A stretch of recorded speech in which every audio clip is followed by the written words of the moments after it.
very scary because it takes us back to the days when we were fighting for civil rights and for the right to vote.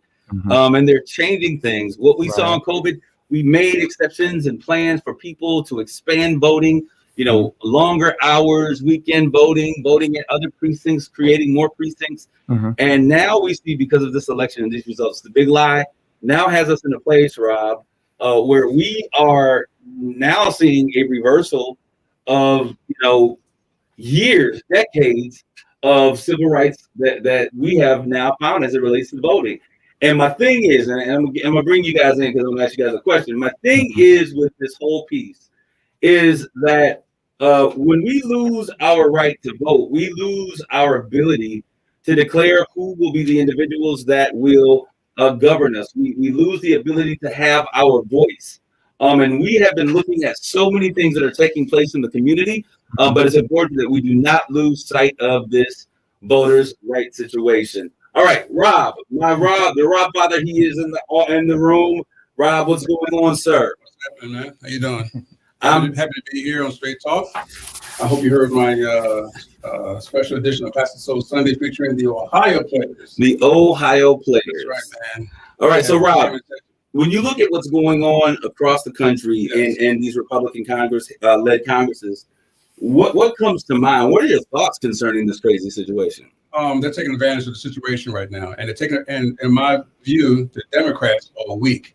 Because the whole filibuster thing should have been done with. We have a Democratic president. We have a majority in the Senate only because of Kamala Harris. Okay, and right now they're not playing fair everywhere else. And so while they're taking advantage of every state that Trump lost, the people there are just allowing the Republicans to do what they want to do. Because how can you pass a law or pass passages that, impact on our voting rights? We're ready every year or every few years we talk about this whole voting thing. We should be a constitutional amendment. But I have a sore attitude about the whole matter right now. And I fear for 2022 because I think people are going to be a little bit passive or they're not going to have voter apathy and whatnot. And we may be back in the situation we were 4 years ago. That's my feelings about it. It's really scary when we begin to look at what's taking place, Rob. You use the term the Democrats are weak. I mean, these guys are playing a sucker game. Yes. I'm all about a sucker-free life. So they need to get whatever they need to do to get together. We know that Senator Manchin from I think it's Virginia, West Virginia, is refusing to go along with this filibuster, and we know that it's important for us to do that. That's the only way that they can block legislation is through the power of the filibuster. And so, what do you say?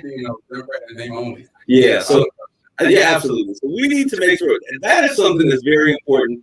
Everything that we have seen that has been effective, that has been progressive, the things that we are seeing that are making a difference, the power of the vote that we have seen at the polls in 2020, all of the social justice change, the cries for all of that starts, it rises and falls with our ability to vote. And I'm not hearing enough people talk about this, Rob. This has the ability to take us right back into the 50s and 60s as it relates to our power and what we can do to bring change into our community. So let's stay awake. Let's not fall asleep on this. We want to make sure that we now Dante, I'm sorry, because I did bring you in. Okay, now have you been keeping up with the things that are going on as it relates to voting? No. Okay, so this is Dante. You are a prime example. No. We can never be too busy that we don't stay in tune with what's going on. I understand our lives are busy, but this voting thing is so very important. And not only that, we've got to be getting those campaigns of voting in these midterm elections. We got 2022 coming up. There's going to be elections that are there. These are the ones that really make a difference. Yes, president was important, but these are the elections that really govern, the local agendas, what's happening in our community. So we got to make sure we stay on those things. Rob, what were you going to say? Well, I want to ask the brother why, but before we get to that question there, people need to remember that during the Obama administration, the Republicans on TV nationally said they were going to do everything to stop him. And a lot of things that President Obama wanted to do, he could have did because they had a Republican Congress that blocked him. Well, we're back into this situation right now. People are looking at Biden as Obama 2.0, if you will. But they're going to do the same thing if the Republicans get control of Congress, both houses of Congress, in 2022. I fear for that, So the only thing that happened is a miracle, so to speak, of people coming out saying, I'm going to come out and force, as I did, to outvote Trump and a bunch of other Republicans, and practice my voting aspect. And fight with the local legislatures to get those laws changed. Listen, we gotta stop singing songs, and we gotta get over this, marching for police brutality, against police brutality, all those things, and not executing the things that are very important. All of these things are important, but we gotta understand that your power at the poll is under attack, and you got to make sure that we do everything that we can to solidify this. All right, so next I want to give, of course, once again, my heart goes out for the individuals at Surfside down there in Miami-Dade, Florida. We now know that this has gone from a search and rescue to really just recovery, search and recovery. It's so sad. Rob, I was looking at this past weekend at how that building collapsed. And they say that when a building pancakes, that means it falls straight down, layer on top of layer. It is the worst case scenario for us to be able to find any types of survivors, because the concrete, you got tons and tons and tons of concrete just falling on top of one another. And so our hearts go out to those individuals out there in Surfside. This is absolutely horrific, but we are Americans, and we will grow stronger. We will rise and continue to move forward. All right, now, today I want to give a shout out to Leticia Whitehead. There was a Black Wall Street event today at SBRC, Black vendors, businessmen and women. And so we have an entrepreneur in the house that we're going to be talking to today, and we're going to get him into this conversation real quick. But I just want to say, all of those who are out there, Mom, if you're listening, I want to give you a shout out. My mother, and I say this, Rob, my mom, we have a great relationship. She has been through several bouts of cancer. She has been through a number of other operations and procedures and things that were going on. And she is still a trooper. And, there's some things and some information she got back she wasn't so excited about, but she's doing wonderful. And I want to say to you, Mom, today, we love you, and shout out to you. You are an overcomer and a trooper. So keep your head up, and everything will be okay. I mentioned the name. Shout out to Geraldine Walker Bowen, or Bowen Walker. My mother knows who she is, but it's Geraldine Bowen Walker. Everyone else knows who she is. Yeah, but no. So we want to thank you guys for this amazing opportunity, and also here in the city of Saginaw, it's important.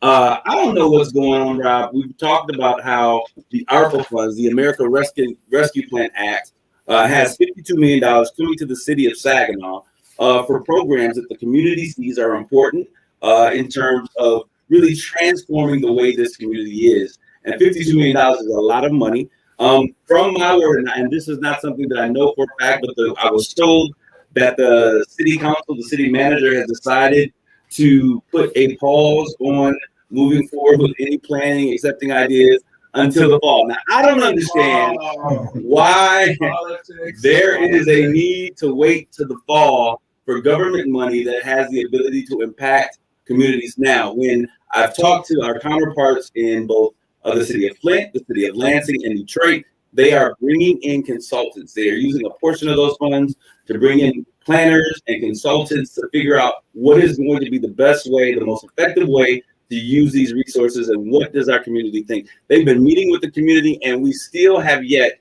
for those things to take place here in the city of Saginaw. And I don't know if we're afraid of transformative funds coming into the community. I don't know if, hopefully we'll forget about it, but whatever that is, I'm going to be reaching out to the city manager to have that conversation. And so those of you who are listening, make sure you stay tuned, keep your ear to the mill, to the grindstone, to the ground, and I will make sure that we continually come back with more information as we update you. I'm glad to mention that, because right before your show, before yours, Community Connection with Joyce Harvey, she made a strong plea about that as well. So back to back, that's working for here at KISS 107.1 for your show and for her show to find out what is going on with the money. Where is the money? Show me the money. And that Jerry Maguire, Cuba Beauty Jr. on that movie. So I want you all to know we're going to continually ask the questions. I am going to do some investigative reporting, try to get a meeting with the city manager, find out what's going on, what's the plan. Maybe there is a great plan, but there can be no plan without the community, because these funds We're for the community to have input on what needs to happen in our city. All right, we're going to take a quick commercial break. And when we come back, we're going to have a conversation with community entrepreneur and businessman Dante Daughtery and his lovely wife. I see her on the other side of the glass pane. So stick and stay. Don't go away.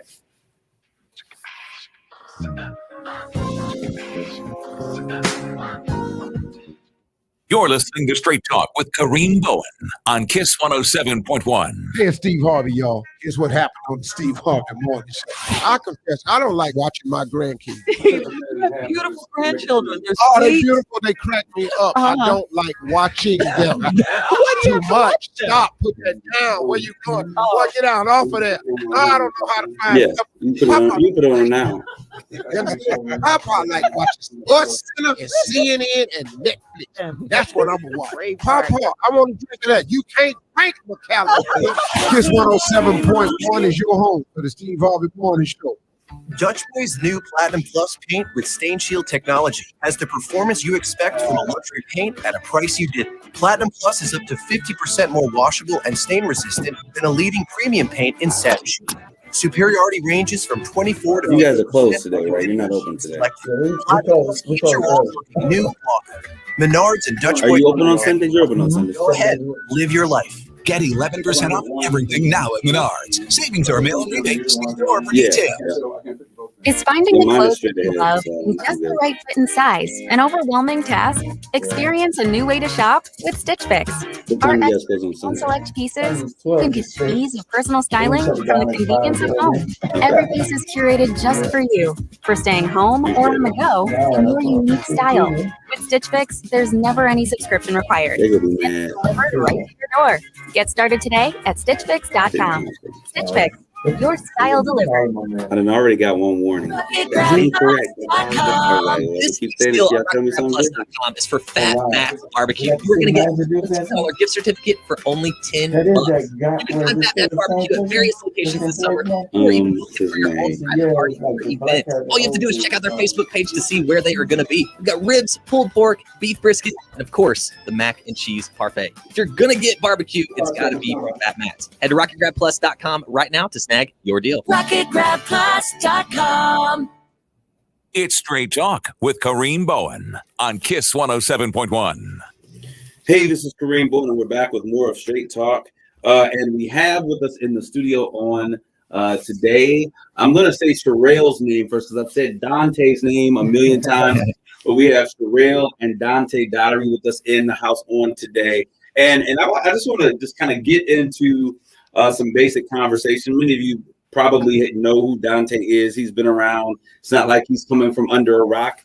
People know who he is. But just real quick, Dante, why don't you just give a shout out to our audience and share a little bit with them, you know, who you are, where you're from, that whole thing real quick. What's going on, Saginaw? This is Dante Daughtery from the north side of Saginaw, Arthur Eddy, Morley, Saginaw High. Okay. And Sherelle, are you also from the city of Saginaw, born and raised? No, I'm from Trenton, New Jersey. Jersey's in the house. Jersey's in the house. Yes. I was going to say Rob is getting ready to give you his East Coast shout out. But I wanted to bring you in because one of the key components that we often talk about here on this show is we talk about empowerment. We talk about rebuild the village. We talk about empowerment as it relates to financial responsibilities, and we talk about entrepreneurship. And so that's why I have you guys in with us on today. I had an opportunity to stop by one of your establishments. This was not my first time stopping by the way. But somebody told me, I was talking with someone and they were like, hey, if you want some good tacos, you got to go over to Circus Time. Yes, sir. Circus Time Snacks. And I was like, Circus Time Snacks. And I remember seeing it in there. I thought it was like a little place where kids came and got toys and games and circus food. And I went over there and I was like, oh my goodness, these tacos are the bomb. Yeah, appreciate it. And so I just looked at the menu and I was like, wow, there's a lot of stuff on this menu. So I want you just really quick, as we're building out this conversation, why don't you share with the people, what is Circus Time?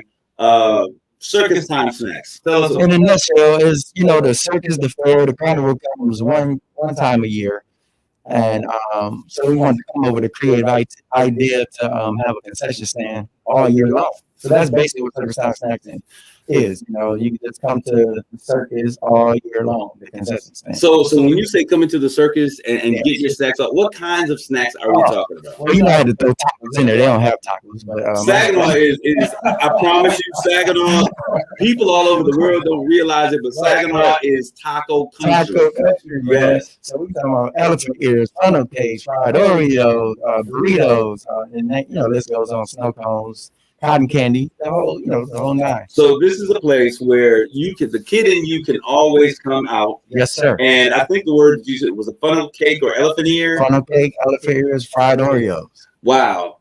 And so you don't have to wait once a year for that neighborhood carnival to come around or the circus to happen in town. Right. But you can actually come out and you can get food that you desire whenever you're craving hits. And so I thought it was an amazing idea that you came up with. Now, tell us, how have things been going with everything happening with COVID, restaurants shutting down? I mean, the world shutting down. Yeah. And how have you been able to fare, and how have you been able to weather the storm through this COVID period to now be, yet open on the other side of this, hopefully the other side of this pandemic? Yes, sir. That's the thing. People don't realize God gives us witty ideas, and I don't sit around and wait on no one to tell me what I can do, what I can't do. So we're led by God, man. And the thing is, I played. We had this before the pandemic hit, and unfortunately, I couldn't even open when the pandemic hit. I had to wait till everything was lifted. But I took that energy, and I continued to build my store. I had the menus made and all that stuff, and it was just me and the mall manager in there, only two in there, and we just kept building. Because my wife and I mind is we about building people, about empowering people, like what you're saying, about employing people, helping the young kids, helping the people that's in need. That's what about this whole. It's more than just the store, the circus itself. We're about giving back to the people. We community people. That's our whole thing. So through this pandemic, I knew that God would see us through it. Anything above nothing is something, and that's how we look at it, and that's how we survive it, man.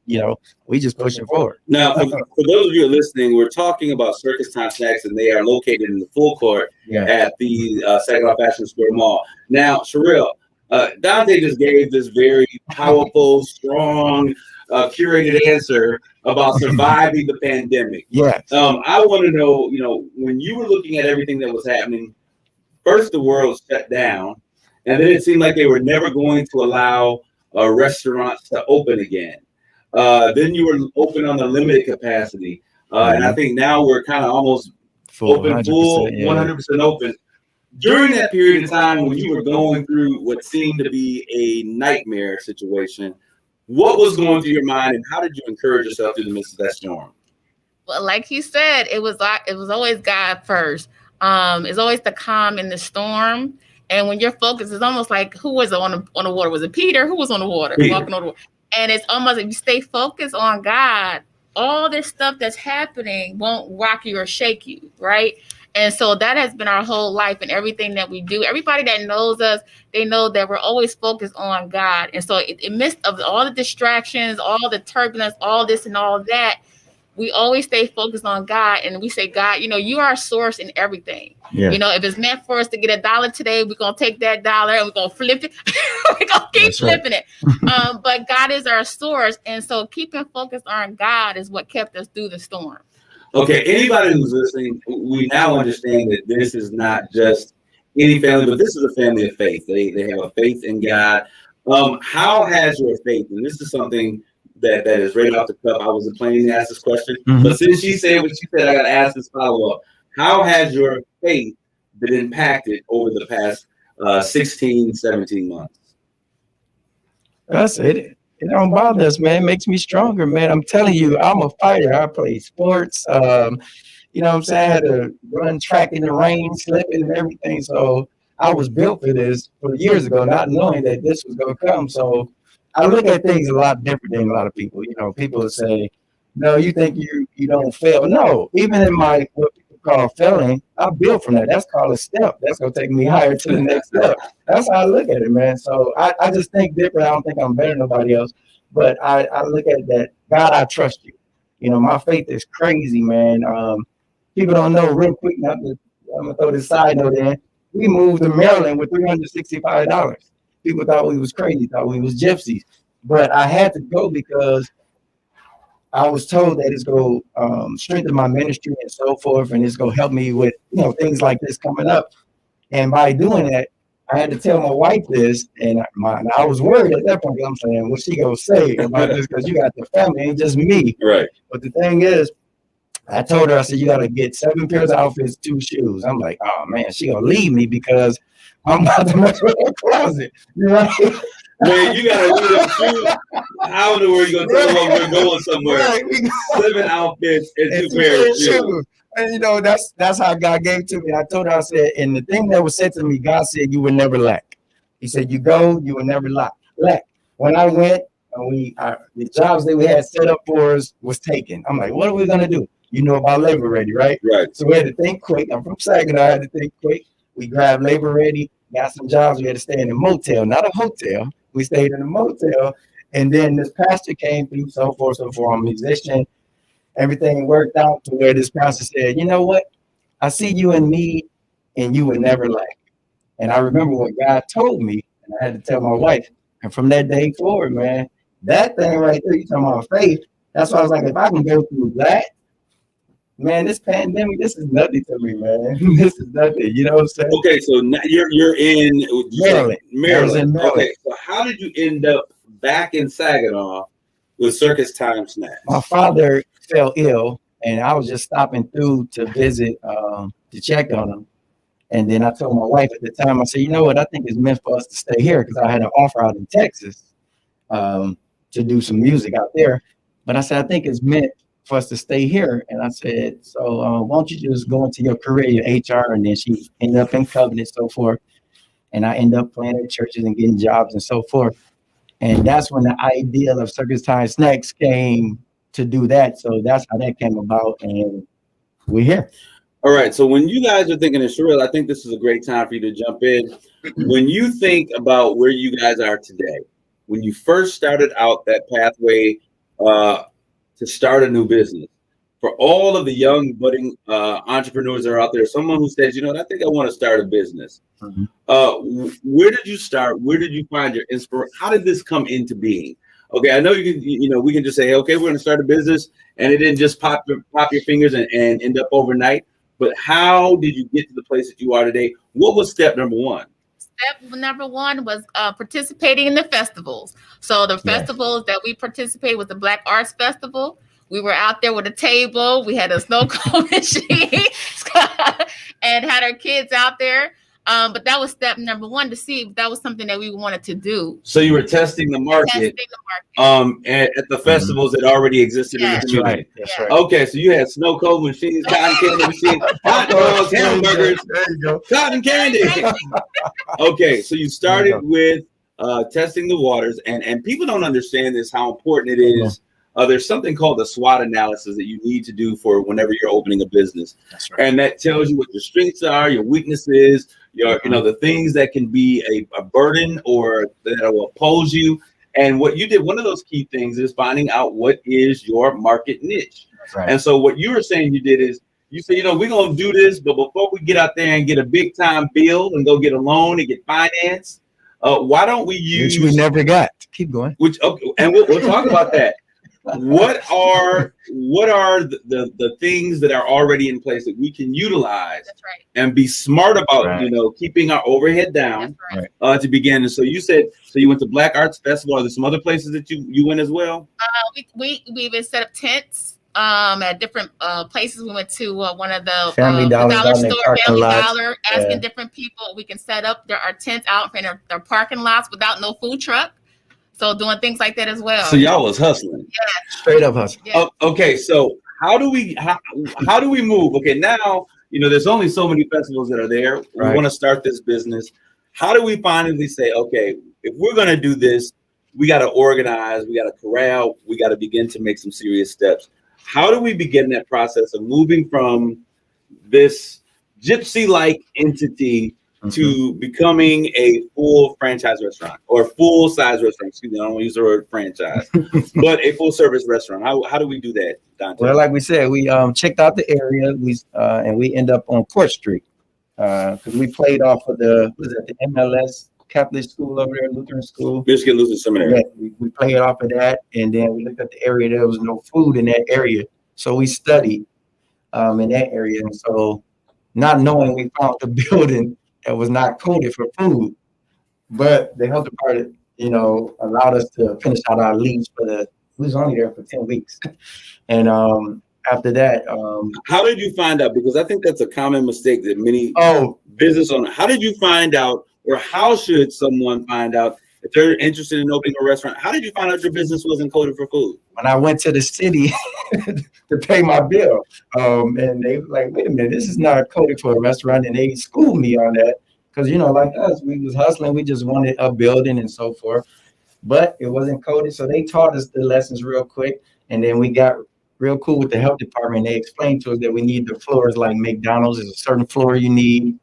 Sinks and so forth, and so they kind of schooled us in that time, and that's when we kind of started heading towards the mall. We did a poll. We said, should we go? Was the Old Town Saginaw or to the mall? And the poll. Who are we polling? This was the city. We got a Facebook page, so we just put it out. Now this is crazy. Majority people said Old Town Saginaw, and I kept looking at the mall because I was like, wait a minute, common sense is foot traffic. Right. Old Town Saginaw kind of dies down after 6 o'clock. Absolutely. You know what I mean? The truth. And I was like, wait a minute, we need to go where people are. So we thought about it, and I just crazily, we went on up there in November 2019, we got the keys. Wow, November. So you guys are actually embarking upon 2 years of being in business coming up, right? Yes. This coming year. All right, so why the name Circus Time Snacks? Because I thought of the circus and the idea, like I said, there's no circus around. I was craving for an elephant ear.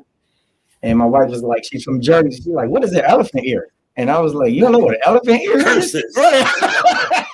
Well, I found out from her mom that they call it sweet dough. Okay. So it was a different name, but I was craving for it. So I said, man, we got to open something like this and I think it'll work. Because from the kid all the way up to 100 plus, I think it will work. And hey, man, you get a craving for an elephant ear, it'll do you like my one shameless desire, which is Big Boy's ice cream hot fudge cake. Yeah, I remember that. Man, have you driving to Bridgeport? Have you driving to Bay City looking for something?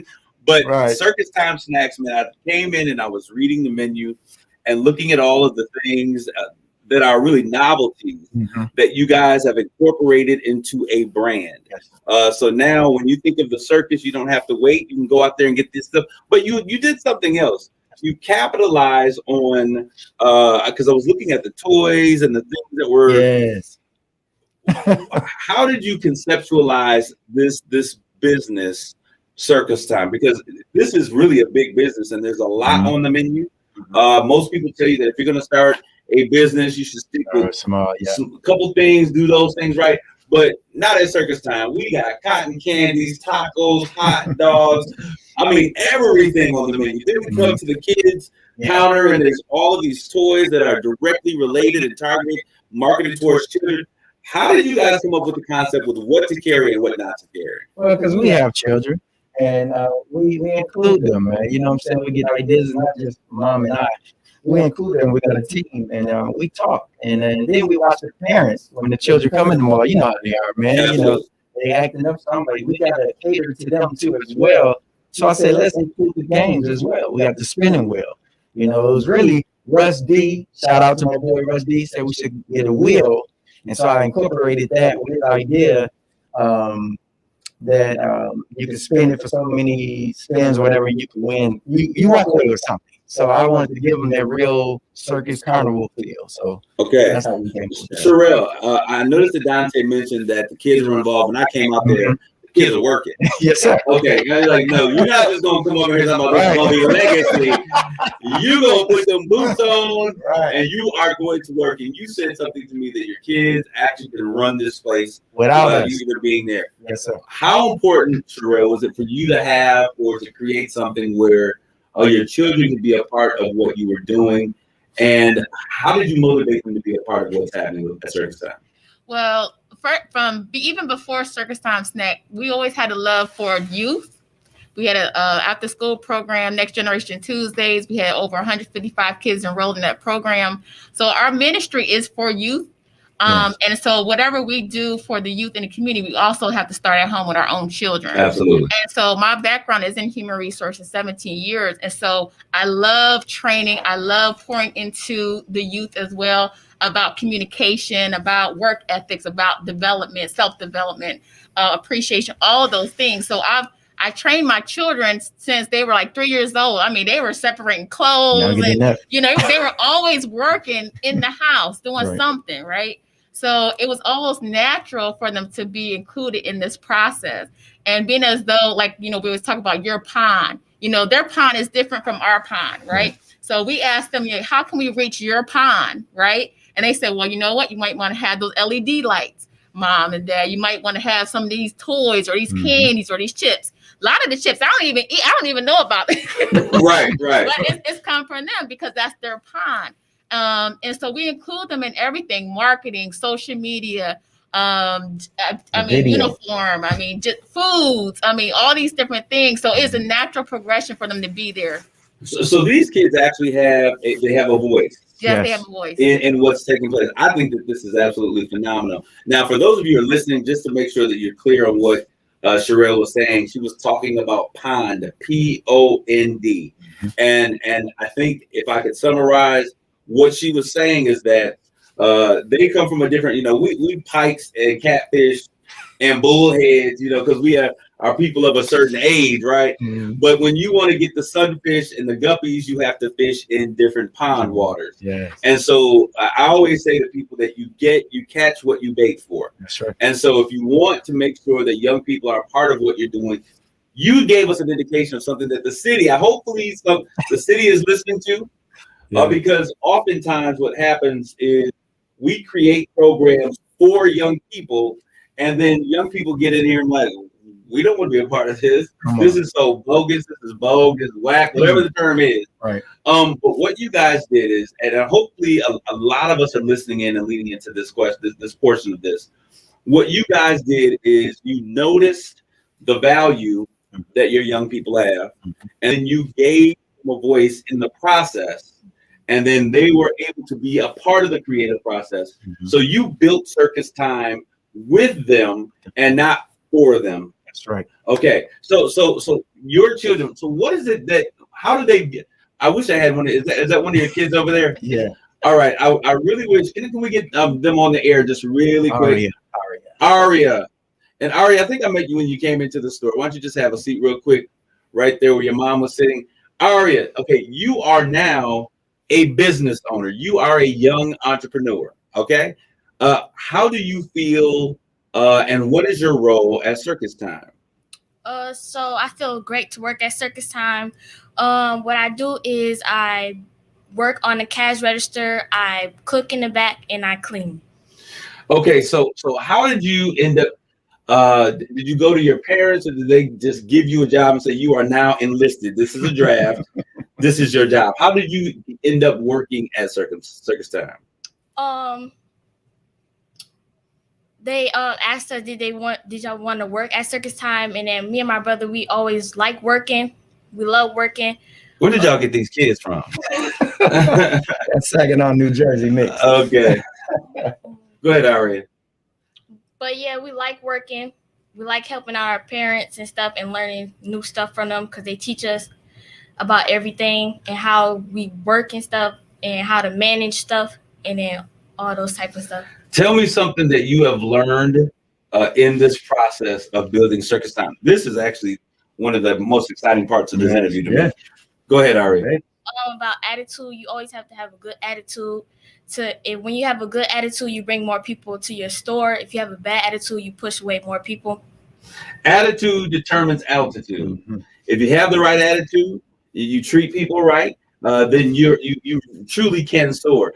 Aria, okay, as a business owner, now you said you work at Circus Time. Do you consider yourself an owner, part owner of Circus Time? Yes. Okay, because you said you worked there. I just wanted to make sure. Now, what is this lesson of ownership? What's a lesson of ownership that you've learned? Because your parents have shown you now that you have the ability to build, to create, to construct and design a business, and now you are an owner. What does ownership mean to you as you look at where you guys are with Circus Time? What does it mean to you?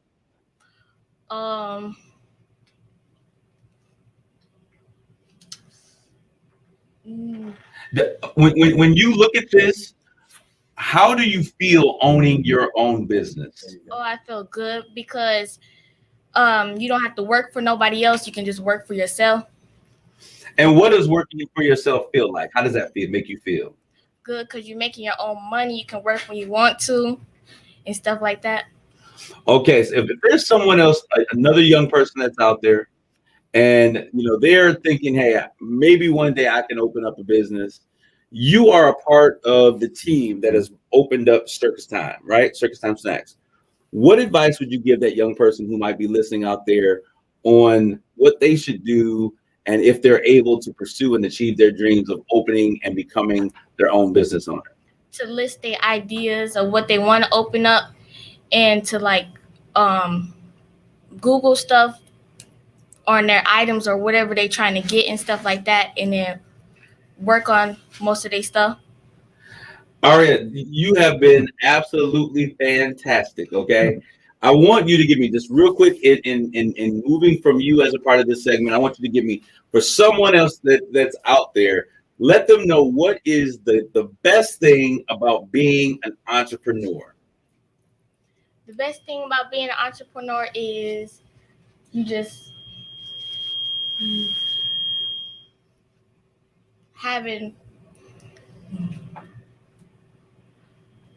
You just haven't what? Take your time. Come on. I know you're a young woman. You weren't expected to be on the air, and I brought you on here. And she's like, I'm gonna get this dude. He's got me on here. But what is the best thing about owning your own business? just working for yourself and not nobody else. Working for yourself. Do you have a sense of pride that you are a business owner? Yes. Yes. And do you think that this is the only business that you'll be a part owner in, or are you thinking of new ideas and new things that are on your list already? Ideas that's on my list. All right. I want to thank you, Aria, for your input. I think speaking with you has been absolutely phenomenal. You are a breath of fresh air. Y'all go check out Aria. She is over there getting her sweat equity in over at Circus Time Snacks or whatever. She made my tacos and they were the bomb, Aria. So I want to thank you for that. Okay, but Dante, okay, yes, so we're here 2 years ago, almost 2 years, we have Circus Time Snacks. Mm-hmm. You are a Black man in the community of Saginaw. What made you think that you could do this? Man, I told you, I think differently, man. I'm thinking about my wife. I'm thinking about my children. And we have real conversations around the table. I'm old school. We sit around the table. We eat together. And we always talking. And I was like, there's nothing like owning your own business. Let's do what we like to do. So that'll be one of the less things we have to worry about is finances and so forth. And then on top of that, we can help others that's willing to be entrepreneurs. We can show them. Because that's the thing, man. People are so stingy. We had to learn a lot of stuff on our own to the point where we had to do all this studying. So to the point now, my wife and I built a separate business where we actually helping other people start business. Okay, we need to have that conversation. Yes, sir. All right, because I'm looking for, and I'm glad that you said that. I've been working with entrepreneurs, and I'm actually working with some presidents and CEOs of companies that are interested in getting minority businesses and individuals who desire to have businesses together for a lot a lot of the training and things that you're talking about. Tell us about your business. Is it up and running? Are you out there? What's we going do on? nonprofit, we do for profit, and like we got a young lady, we're taking it to Bay City. She does customized shoes. She did our shoes for Circus Time Snacks, and a young lady that we believed in, so we like to get them young, and so we pushing her forward. We do all our paperwork, and we don't only just do it, but we actually show her. Well, so when you say paperwork, let's be specific. Yes, sir. So that we can let them know. Sherelle, when we're talking about paperwork, let's be specific of what you guys are able to help. Because I'm going to tell you, there's going to be somebody listening. What was the name of that organization? Those people, and what was that paperwork that they were able to help with? So, Sherelle, when we say that you're helping, a part of what you're doing, aside from this is spun off, you've learned the process. You say, you know what? I bet you there's somebody else out there that we can help. That's right. What types of things are you guys assisting young budding entrepreneurs with? Pretty much anybody who wants to start a business. That's right. LLCs, making sure you have your LLC. Because a lot of things, we're talking about these programs. LLC, let's make sure that they know what that is. Go ahead. Liability. Because the thing is, you have to be set up correctly with the IRS and the state. When these grants are coming through, even though you're providing the service, if your paperwork with the IRS and the state is not current or active or available, you're not going to be eligible for these programs. So there's a lot of money being funneled into small businesses, but a lot of times, a lot of people are providing services, but they don't have their LLC. They don't have an EIN number. They don't have, bank accounts in their company's names. They don't have a legit business address or phone number or email address or what. I mean, just these are basic things. But if you don't have these basic things, you can't even go into talking about business credit, right? So, because that's a taboo thing. What is that? Sherelle, it's important. As you were talking about what you were saying, it's important for those who are listening that think, hey, I got a business, I got a DBA. A DBA is not a business entity, it's not a business structure. So you have to make sure that are you a 501c3? Are you a corporation? Are you a sole proprietor? What is your business structure? And what you're saying is that we've got to make sure that we educate our community on getting all of the documentation. You said something that is so important, and I want to make sure that we highlight this particular statement, making sure that you have a business account. Yes. There's something called commingling of funds, which can get you into prison really, really, really fast. Because businesses are to be separate entity from the individual. So you're saying, hey, we're going to teach them how to get business accounts, because a business account is different than a checking account, personal checking account, and a personal savings account, and the two should not be mingled together. What other things are you helping individuals in the community to understand, and how can someone reach out to you if they're interested in being a part of what you're doing? Even getting contracts. I know a lot of people are nervous about stepping out, right? Stepping out. We had to step out with no help, and we tried to get help. So a lot of the let's talk about that in just a second. Let's talk. He said it earlier, and I stuck a feather in my head, because that is a real issue. But stepping out, okay, you've been in your basement long enough. You've been in the den long enough. You've been running your business out of the back of your trunk. Okay, now it's time to step out. Okay, let's take a leap of faith, and now it's time to step out. So go ahead. So, and then having $1 million insurance, right? And not saying, oh, well, I don't have all this. It's just a step-by-step process. Who should I talk to? Who do I need to talk to? The contracts, reading contracts, knowing what they're responsible for and not responsible for, if you're going to get a lease or not. These are a lot of basic things. But again, when the government is saying, oh, all this money is available for minority businesses and things like that, majority of the minority businesses can't even tap into the money because they're not structurally set up correctly. We do not have our business papers together. There you go. All right. So, and we saw this, and I haven't talked about this, but this whole PPP loans, cousin Jerry and cousin Luann or whoever it is, they come up with $100,000 business, because there's pandemic. And if you make $100,000, you get $20,000 in this PPP money. But hello, people, there's something called records and documentation.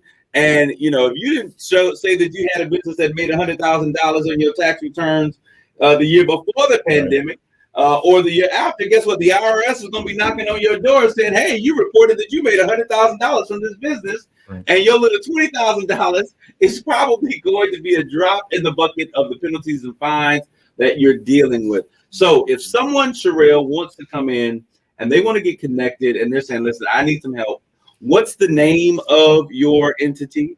And then how can they contact you guys? Well, it's actually called Development. What's that? DOTT.VELOP as in Paul, MENT, Development. Development. Yeah.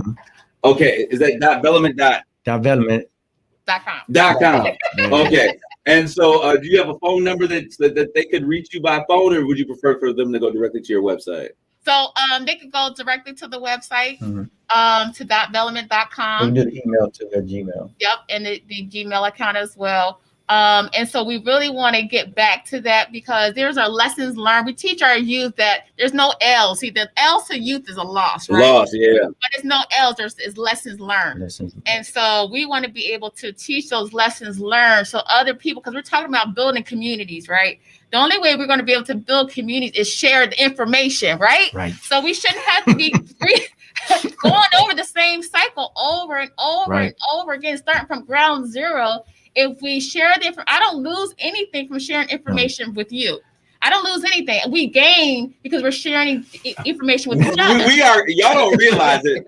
My head is going a million miles per hour right now. Our show content director and brand manager, Yvonne Daniels, is like, oh my God, great show, great information. But no, there's no way that you could have ever known that there is such a synergy between what you guys are doing in terms of providing information and education and training, and what I am doing with what we call KBS Creative Business Solutions. And this is for the purpose of building entrepreneurs, making them aware and helping them out. We are going to have a meeting off this air, all right? Yes, sir. Because I think that when we build the key to a successful future, and we've been talking a lot about Black Wall Street, but the key to really rebuilding the village is going to be small businesses. That's right. Yeah. They are the backbone of America, and they will be the backbone of the Black community. So when you begin, Dante, to look at what you're doing, and Circus Time, we've talked a little bit already, and I don't know what you're ready to let out of the bag. What we see at the Fashion Square Mall is step one. What else is on the horizon as it relates to small businesses and creating more dynamic opportunities for our community? Well, I'm gonna bust it out because I shared it with you a little bit. Just last week, I received the keys and the contract with Bay City Mall. So I'll be going in there in September, and then we're gonna start expanding even more to Great Lakes and so forth. Teaming up with our sister Sierra out there. Sierra, our girl. Yes. Man, she be killing her brother over there with them cookies.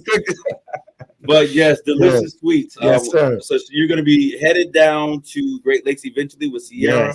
Yes. She is doing a phenomenal job. So you guys are really following the blueprint. Sierra Warren, I want to tell you this.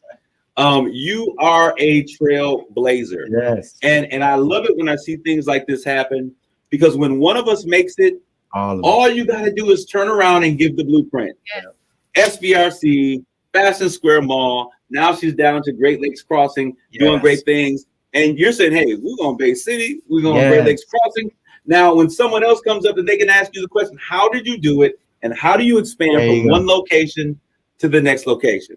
That's what it calls. That's what it means to build a village and share information. All right. So you're going to be doing that. Do you have anything on the horizon? Now, I asked you this question, and I'm sure people are going to ask this question. Is Circus Time Snacks something you bought into? Is this an, what do you call it? A chain that you bought into? Or where did this come from? I told you, sitting on the bed on the elephant ear in the wintertime. So you know the fair comes in the fall. So just from that idea, and concession stand all year long, and we're just running with it, man. So this is not a franchise that you bought into? No, this is ours. But this is your brand, your business. Yes, sir. That you're opening up marquee stores in various places. Now, I got to ask you the question, is there a thought process of eventually one day maybe doing some franchising?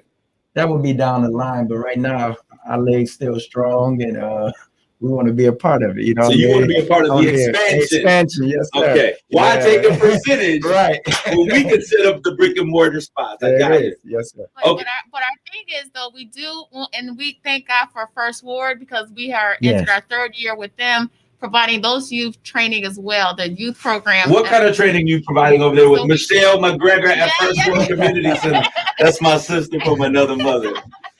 Yep, Brown over there. You know, Eric Henderson. They had the DNR Youth Summer Program. Right. So we've done our second year with training them on work ethics, work development, self-development, communication. Like my she's been a part of communication, attitude.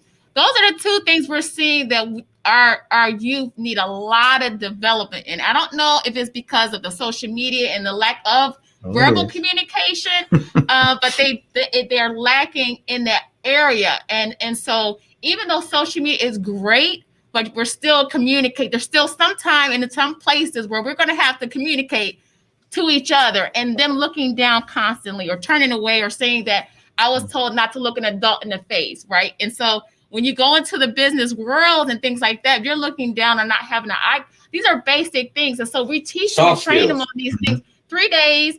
We did this year from 8 to 10 o'clock in the morning for 3 days straight before we opened up our business. And then we employed about 5 or 6 of them from that program. Now, I'm glad you said that because I'm going to ask you that. You guys have opened up a new business. How many new jobs have you created here in the city of Saginaw? It's been 9 now so far.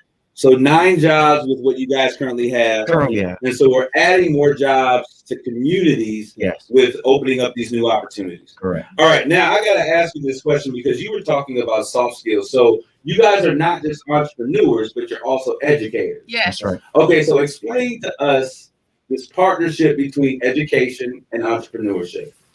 Well, I think it goes hand in hand. I mean, life is a lesson learned, right? And so there's a lot of things that we need to know, right? Knowledge is power, and that is so true.